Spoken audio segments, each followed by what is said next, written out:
रयते मधुनी नव्या युगाचा माणूस आता घडतो आहे. वटवृक्षाच्या विशालतेचा मोहन भाला पडतो आहे. रयते मधुनी नव्या युगाचा माणूस आता घडतो आहे.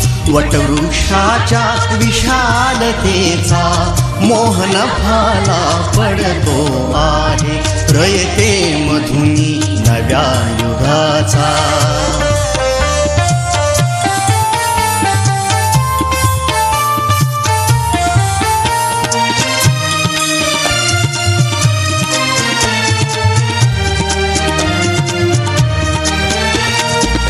कर्मवीरांचे ज्ञानपीठ हे शक्तिपीठ ही ठरते आहे. शाहू फुल्यांचे समानतेचे तत्वमानसी मूर्ते आहे. धर्म जातीच्या पाद गांधींचे मूल्य मानवी जपतो आहे. रयते मधुनी नव्या युगात.